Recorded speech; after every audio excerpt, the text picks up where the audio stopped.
Yo, what's shaking? My name is Robert Bruski, and I'm the CEO and founder of Control V Virtual Reality Arcade.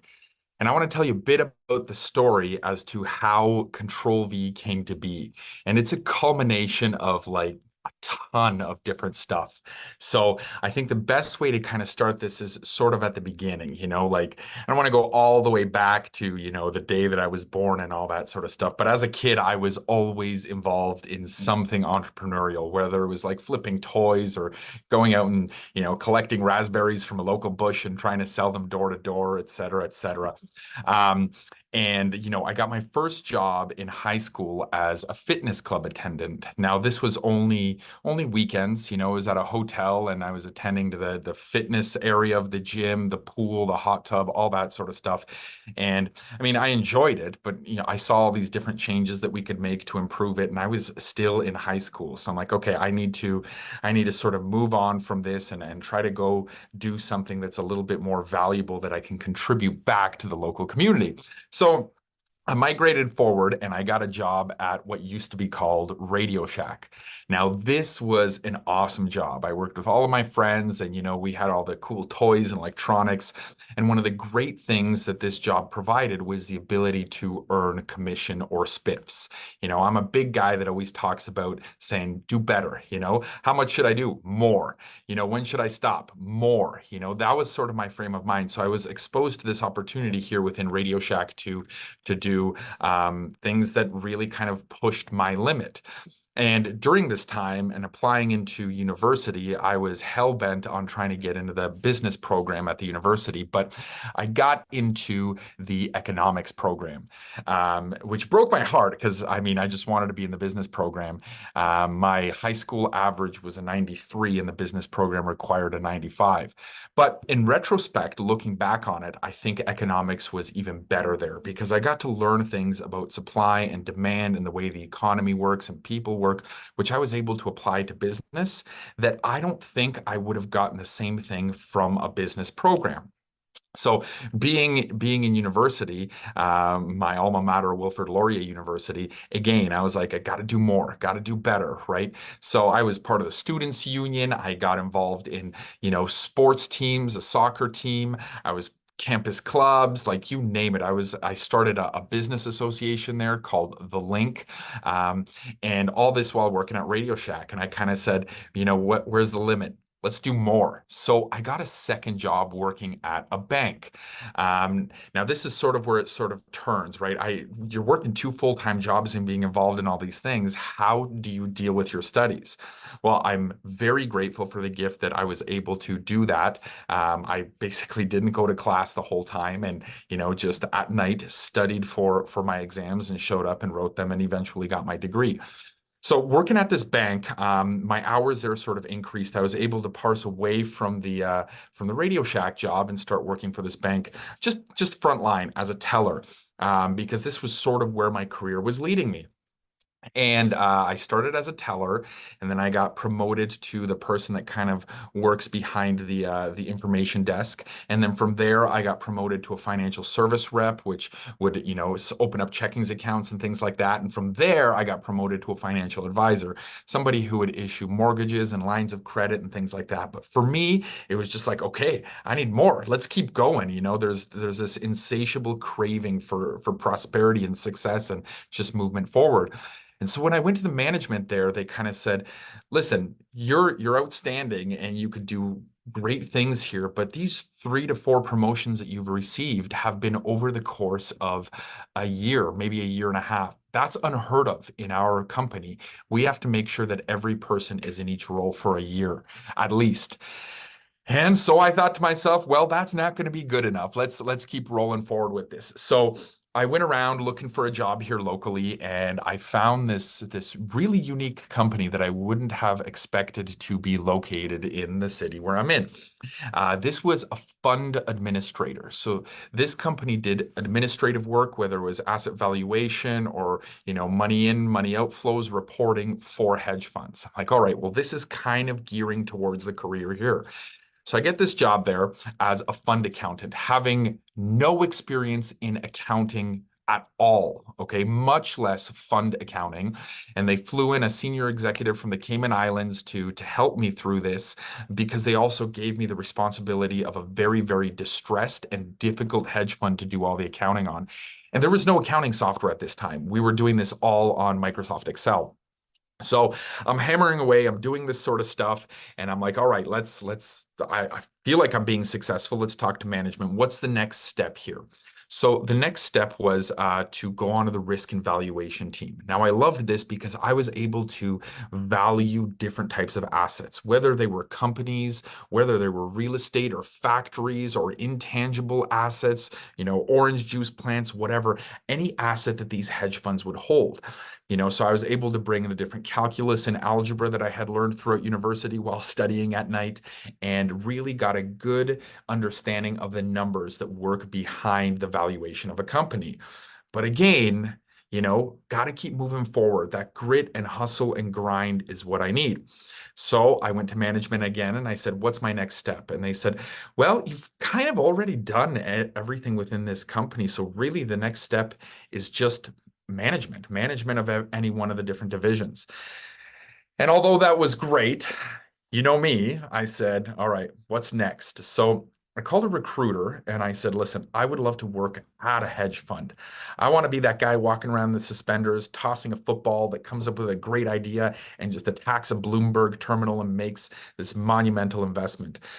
And this recruiter says to me, listen, this is not going to happen. You, number one, don't have the education. They're looking for MBAs or PhDs typically. Number two, you don't have the experience. And number three, I don't have the connections. And so I told her, okay, fine, just let's stay in the banking industry, see if you can find me something. And then the next day I got a call from her and she said, you know what, you'll never believe what happened. I was getting on an elevator in one of the skyscrapers in Toronto, Bay Street, the Canadian version of Wall Street. She said, I bumped into this woman who was extremely overwhelmed. She was very pregnant and she was just about to go on maternity leave. And for all intents and purposes, the vast majority of her team is also going away on maternity leave. The team is shrinking and there is way too much to be done. And the recruiter said, Rob, this is a hedge fund, or in other words, buy-side asset management. I said, awesome, let's do it. What's the role? And she goes, you'll never believe it's a fund accountant role. Boom, got to do it. Got to do it. Okay. So I go in, I do all the interviews that are required for this. And one of the interviews was actually on Christmas Eve and I nailed the job. So I'm sitting there at this hedge fund on Bay Street, cranking away at this fund accounting, and made some incredible leaps and bounds there. I was able to take the processes and the systems that we have and decrease them from something that would take a team of 5, roughly an entire day to do, to a team of 1 that can get everything done before noon. So this gave me a lot of opportunities to start sort of brainstorming different things that I could be doing in my personal time. I mean, I was still playing sports and all that sort of stuff, but this entrepreneurial bug just kept hitting me. So I developed a research management system. I developed a full-on print magazine for entrepreneurs. I got involved in different, startup accelerators, things like that, became an advisor, etc. And then the CFO at this company, this hedge fund, kind of took notice of me. Now, this CFO was a legend of his own. He was basically courted into joining this company because he was such an incredible asset. And he kind of said, Rob, listen, you're rocking it. Let's see if we can use your talents in other places. I'm like, let's do it. Let's do it. Okay. So he has me sit with the admin team and help them reformulate and restructure the processes behind their administration within this hedge fund, which was wonderful because that made them more efficient. Then he had me sit with the sales team where I was able to give tips and tricks to salespeople, which had many more decades experience in sales than I did, and help them bring in more customers and more clients. So things were going wonderful. And then one day he says, listen, let's go out for dinner and let's talk. So we go out for dinner and we sit down and he's like, what do you want to do here? What's your aspiration? And I give him this sort of analogy of the suspenders in the Bloomberg terminal. I want to be the guy making the investments. And he goes, well, do you have any skill sets in this? I go, absolutely. Show me. So I give him I do a whole bunch of different investment reports on different assets that actually prove to be valuable and they're working and they're kind of, making money. And he's like, all right. So clearly you're a guy who wants to do more and wants to grow and do better. So I can put you into this role as an investment analyst. However, it's probably not going to be viewed well within the company. It'll be like teacher's pet just placed you in there and you didn't actually work to deserve this. I'd much rather that you work in order to deserve this. And I said, I totally agree. So he put me in contact with the director of research there. And I was working with this director of research, providing him different research reports, all that sort of stuff, honing in my skills, knowing the difference between a good company and a great company, which presumably I could apply all of this towards building my own company. In the meantime, my mentor here, he said, right now, you're going to be my idea generating machine. So whatever you need, let me know. I'm going to find the money. I'm going to get the approval for it. And we're going to build this massive hedge fund, which at the moment was managing around $22 billion into even a bigger juggernaut. So we were doing things like overhauling the entire IT and phone infrastructure. We were hiring new staff. We were renting out new floors on the up on the top of these skyscrapers, rebuilding sales systems, etc. All while at nighttime I was doing research on great investments and presenting them to the director of research. Now, this is where it kind of gets a little bit more interesting here is I'm nailing this work. I'm really enjoying it and it's working for me, but I still keep getting the runaround and I have no idea what's going on. So I learned that our CEO at that time was looking to retire. And I mean, he was an old guy and he very well should look for retirement. And he built a wonderful, wonderful culture, something very homey, tight, team-based. We'd go up to his farm and visit his cattle and hang out with his family. It was wonderful. Now he wanted to retire. So he named his business partner as his successor. And one day, I don't quite actually know what happened here, but there was some woman that got laid off. And the successor said, listen, if you want me to become CEO, I kind of need to know this stuff. And then they kind of got into a conversation and said, you know what, maybe I'm probably not the best person for CEO. I'm just going to step back and continue what I'm doing, and you should go find another CEO. So this guy looking to retire is pitching this idea to all the different partners. Now, the vast majority of these partners were introverts. They weren't suited to be the CEO, and they decided to just kind of hold off and say, nope, not interested.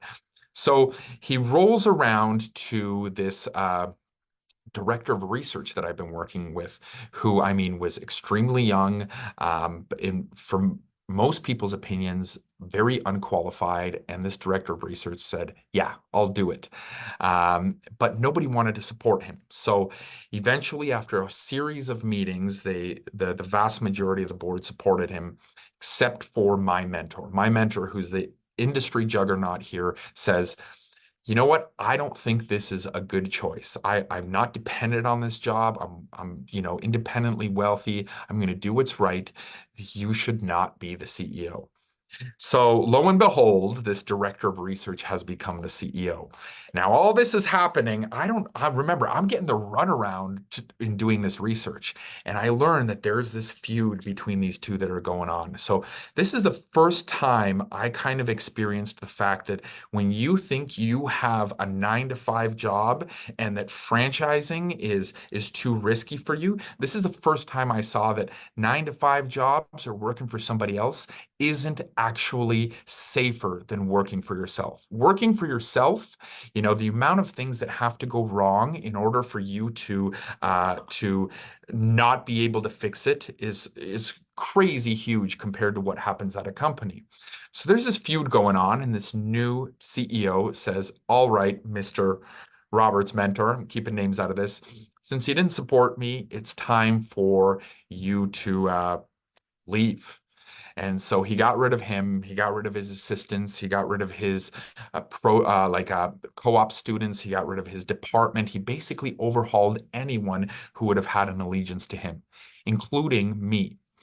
Now, they couldn't just get rid of me because I was so critical to the system. So they basically gave me 6 months notice, which is crazy. I mean, I'm thankful for that, but they gave me 6 months notice. And so, like, I'm heartbroken here. I love the company, love the culture. Not a big fan of this director of research who is giving me this run around and getting involved in all this drama. Um, and so I start looking for another job within the same realm of the hedge fund industry.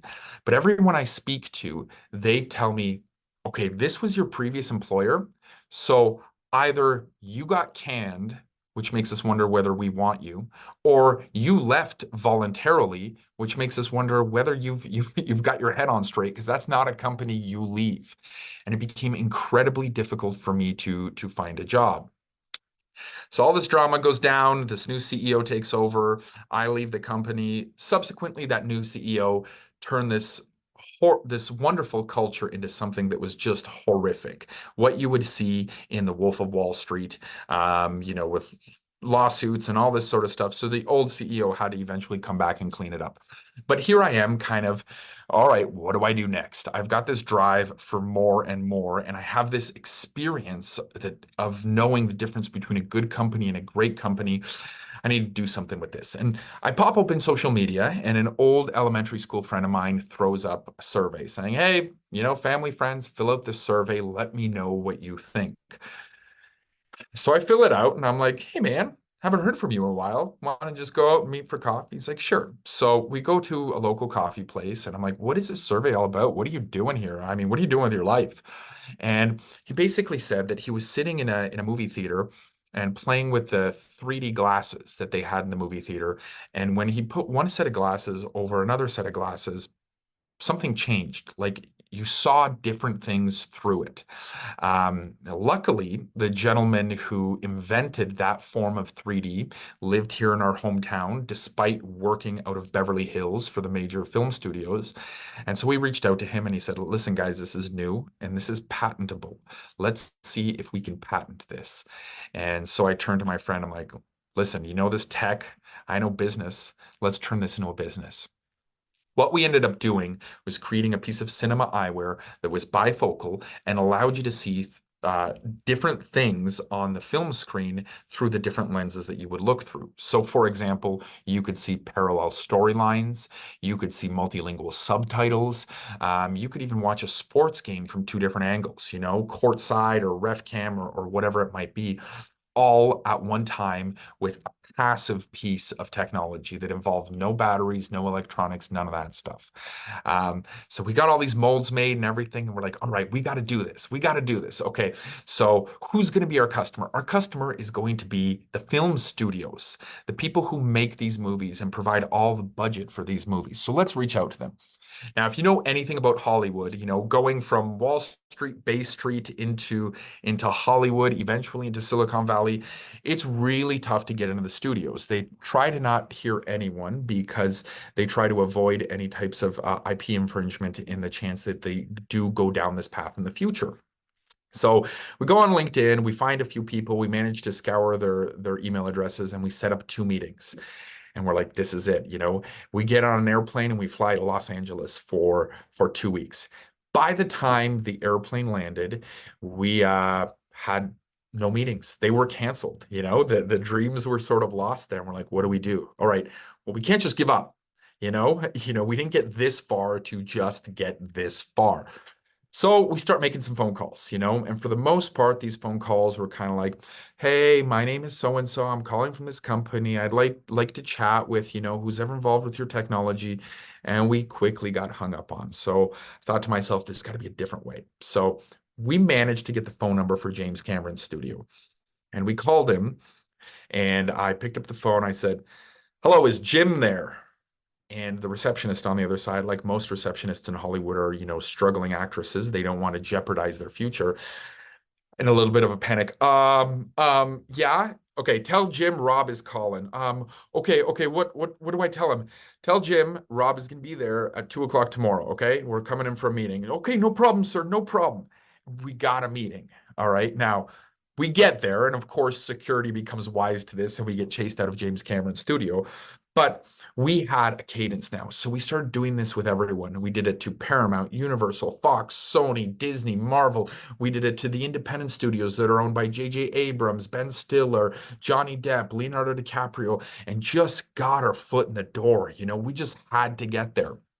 Um, we've got a lot of stories about us breaking into the Sony Christmas party and all this sort, like I could go on for hours. But the main point is here, we finally received a deal from Paramount. Paramount had said they'd been um, looking to use a technology like this. Nobody has ever come up for one of their most recent films, and they actually had to rewrite the script of that film in order to make it work without having this technology available. So the fact that we came with this tech allowed them to revert their script to the original, refilm the movie, and we were rolling, right? We were rolling. This isn't going to stop here. We got to keep going. Now, what had happened is we had a celebrity investor on our team, which we had pitched to initially, who lived in LA. He was in ER, Transformers, bunch of TV shows, commercials, etc. And this gentleman was a dual citizen of Canada and the US. And when he was filming in one country, he would Airbnb out his location, his house in the other country. Now, while he was filming in the US, his Airbnb here in Canada, had to be sort of on the down low because the landlord didn't want it to be an Airbnb. And so one day he's filming in the US and his neighbor calls him and says, "Listen, man, you've rented this place out. There's a party going on. Landlord's going to be angry. You need to shut this down." So he logs into the security footage that he has at the front door and he sees piles of shoes. So he calls the tenants and says, "Listen, guys, I know you're having a party. You need to shut it down." Well, the tenants get upset and they rip apart his entire place until they find that camera and they file charges of voyeurism against him. Now, he was ultimately acquitted of the voyeurism because it wasn't voyeurism, but essentially his whole career was ruined, which means Paramount pulled out of their deal. They said, "We can't be connected to somebody who's connected with any kind of drama like this." Well, okay. So back to the grind, back to the hustle, fitness club attendant to Radio Shack employee to bank teller to fund administrator to hedge fund guy to research analyst to, Hollywood dude. What's next? So we decide, okay, this might be applicable to gaming. Let's start pitching this to gaming studios. So we started going around to gaming studios. I mean, they all loved it, but for the most part, gaming studios don't make a lot of money. And it was kind of like, okay, yeah, this is cool. Let us know what the next steps are, just something to brush us off. We're sitting in this coffee shop.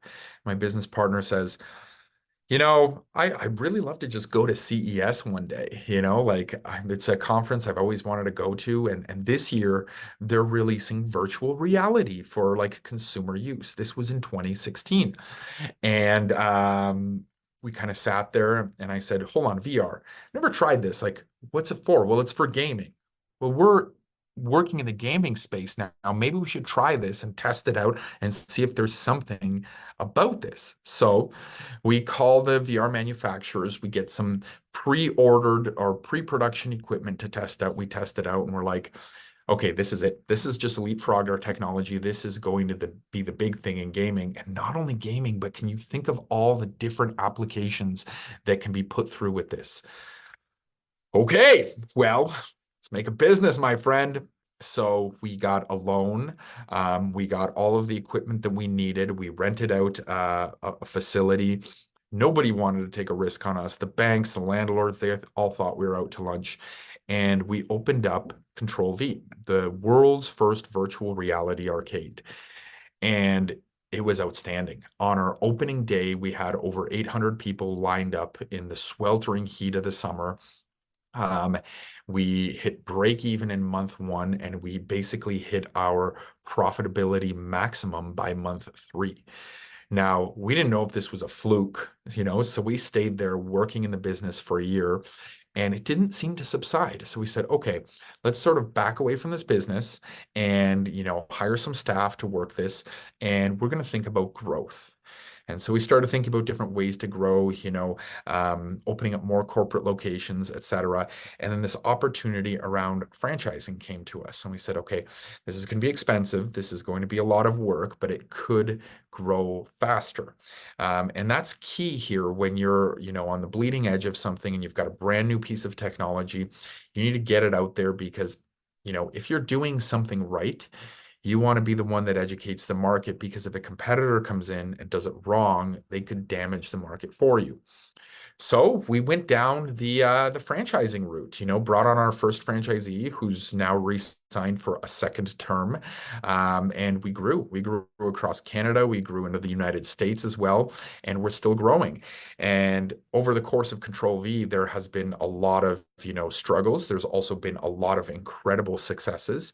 But I think most recently, the biggest thing that I think is notable is we managed to survive the COVID lockdowns, which was a huge hit to us and many other businesses in Canada and the United States. And after the lockdowns were lifted, our business and our company is thriving once again, which shows us shows resilience to various mishaps that could happen. And it also shows the resilience of the team and the trajectory of the company and the runway. And because of that, we've seen that franchising, especially with our franchisees, has changed their lives, has enabled them to become entrepreneurs. It has enabled them to work for themselves, and it has enabled them to break away from that 9 to 5 grind that everyone thinks is so safe when it actually really isn't. If you think you've got the safety of a paycheck, let me assure you, you have the consistency of a paycheck, which as an entrepreneur, you can schedule that consistency as well, but you have no safety. If there's drama in the company, you're gone. If you're locked down and they can't afford to pay you, you're gone. If the company restructures, you're gone. There's nothing you could do about it because the senior brass makes those decisions. And becoming a business owner and entrepreneur for yourself, especially through the methods of franchising, where there is a proven model and you have a business plan and a business case and an entire system of franchisees that you work with, that's the way to do it. And so that's the kind of the story of Robert Bruski and how Control V started and how we sort of digressed into franchising. And from now on, global domination, the sky's the limit, onwards and upwards. Stay frosty.